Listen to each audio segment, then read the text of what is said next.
All right, hello everybody, and we'll get rid of the spooky green bottle right at the start of this video because we have enough spooky stuff to talk about.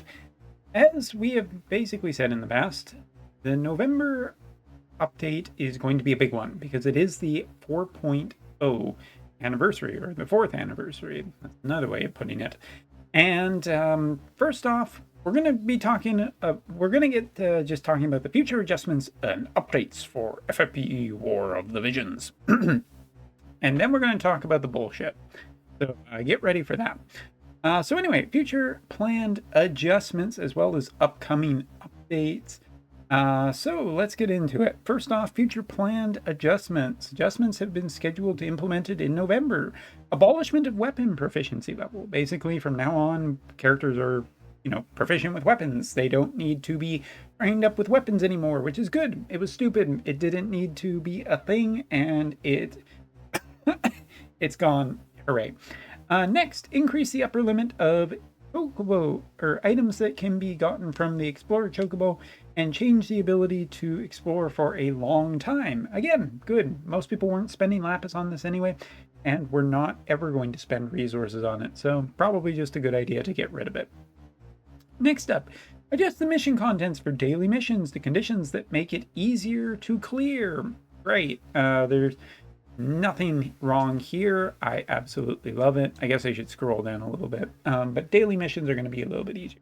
Exchange lineup at the item shop will be added, so yeah, more of that. Expanded target quest for story skip tickets. Now, this one probably isn't really super targeted at worldwide as much as it is on JP.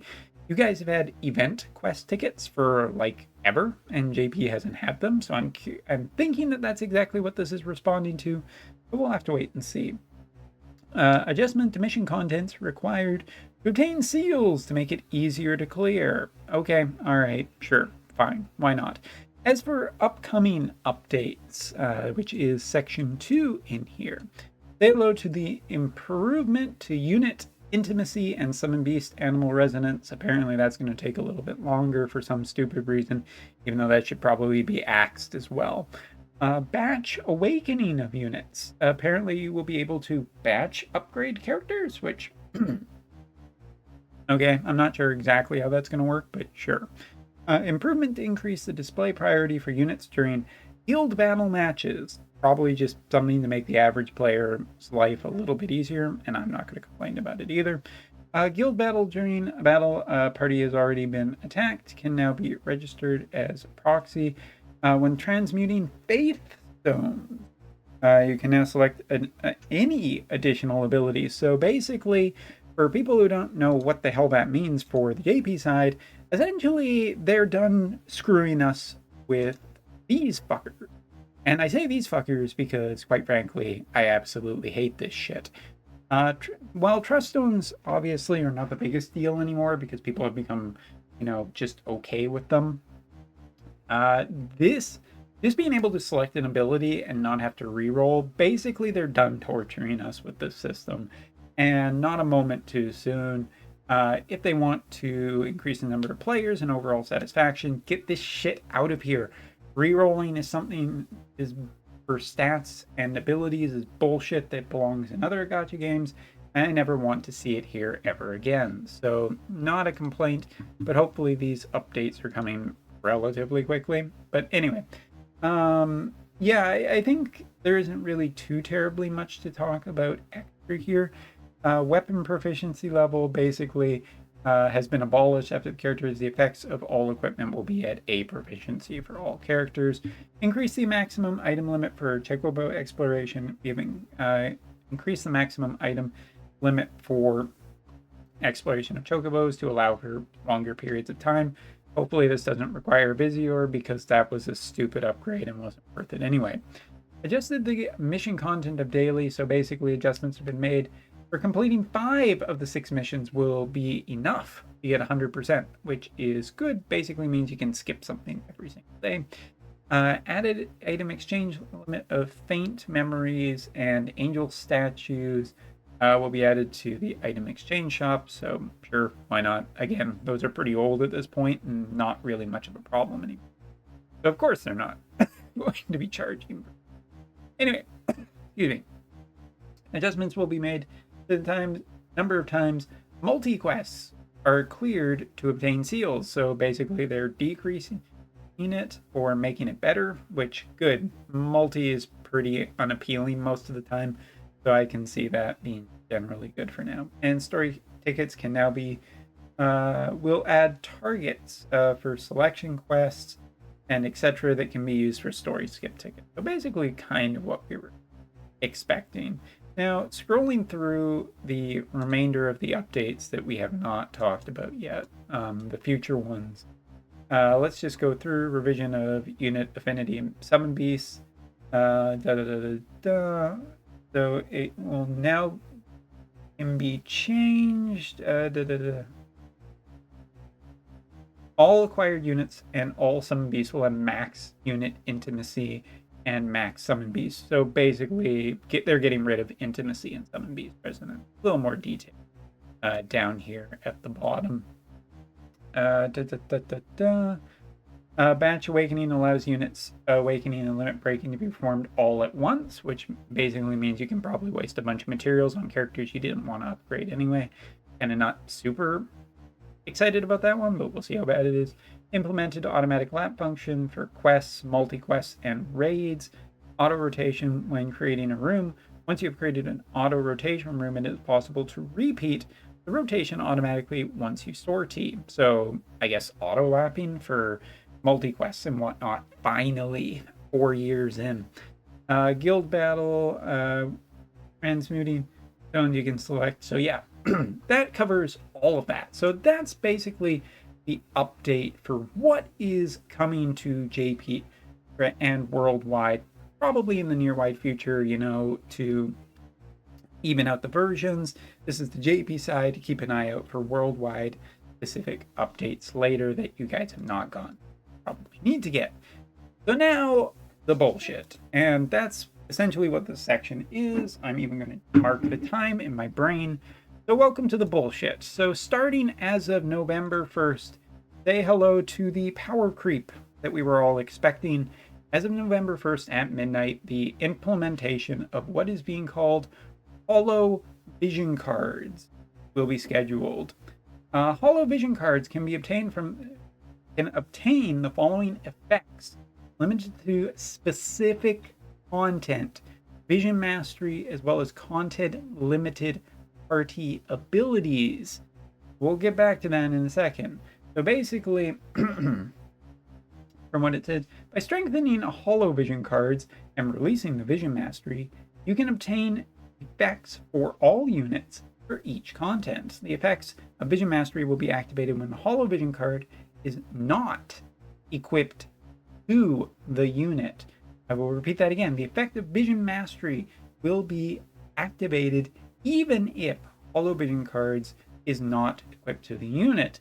The application of vision mastery effects is divided by content, and the content classifications as follows: story quest, hard quest, vision card, hard quest, character quest, event quest, room of strong enemies, white porcelain tower selection quest, noble phantasm altar, multi-raid, battlefield of the ruined castle, guild raid, guild quest, arena, class match, pickup match, free match, friend match, guild battle, limited guild battle, and guild summit battle are the types of content that this will be affecting. Implemented content, limited party abilities.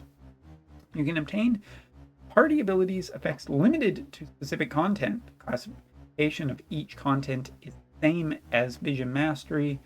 The materials used to train Holo Vision cards are the same as existing vision cards. In addition, we plan to be able to obtain the vision card fragments used for awakening through hard quests and shops in the future. So we'll talk about that in a second. But essentially, this is what it is. A brand new type of vision card that is implemented as of the first. Now, is this going to be the only thing that we see this year? Or tough to say, but it is the only thing that has popped up in game, and obviously a fairly major thing. This is absolute whale shit right here. There isn't really a nice way of saying this. I mean, first of all, if the artwork is great and all it is a prism style effect over the vision card, then I don't think it's really going to matter too terribly much. But the fact that there are things here that are really kind of scary, the idea that you don't need to necessarily equip a vision card to get its abilities, essentially will even more so power up whales. And I get it. Yes, if you're playing at a lower level, if you're not playing at hyper competitive, this probably doesn't matter shit to you. But at the same time, it is going to be, just another power gap on top of 140s, which most people haven't even done. So, but also the idea that vision cards are going to be good for very specific types of content, even bolstering even further than what they already had equipped, is a little disconcerting, as essentially it can provide even more unfair advantages in PvP.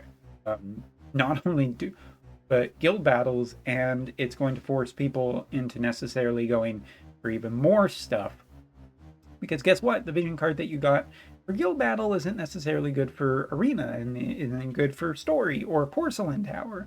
And how exactly content is tuned for this in the future could just walk more people out of more challenging content. And I get it if you're just kind of whatever on this. That is totally fair to just be absolutely disengaged at this point, to the point where you're just like, well, whatever, it's just whale stuff if whales are going to fund the game. But I'm tired of this. This isn't exciting in the least, because it could be even more essentially 90 costs. It could be even worse rates, because you look at it, some of the details, and it's like the effects that are provided here are particularly very strong, and could be much stronger. We have an example scrolling down here that we can see by clicking on this. the all right, vision card effects that are, I guess, active at this point, but I don't know. This is something that's, while I get some people will be whatever on and getting, this is just yuck. Especially when we don't know the rates of this. Anytime they announce shit like this and they don't announce rates to it, they don't announce how many shards it will need or anything like that, you know that there are worse details coming in the future. And they expect that this is the exciting part that will get people jazzed up, when really it just reads like, warning, this is shit you're going to have to deal with for the next year, or for however long this game lasts. So yeah, we were kind of expecting this. I think that the overall updates that we're getting on here is good. I think that a lot of this stuff is generally just really nice quality of life improvements that will make overall the game less of a tedious chore. But we could be seeing, just even more power separation between people. And yeah, I'm still incredibly nervous about the stuff that they haven't told us yet, because every year we get these kind of upgrades in quotation marks to the game, where it's like, oh yeah, check out this new amazing thing, like 140s, trust stones, all of this crap. And then we find out how inaccessible it is to most people for the little bit. And I can just see these vision cards having like half rate permanently, like 90 costs. And we're just going to get these all the time, and regular vision cards are going to disappear. And, you'll get some cursory maybe upgrades to older vision cards becoming hollow vision cards if you have like another 250 shards. And there's a lot there that I'm, nervous about. So not exactly excited about this, but hey, let me know in the comments below what you think of a hollow vision card, because so far I think it's a hollow promise. And that's the quip I'm leaving this video on. Take care. See you next time.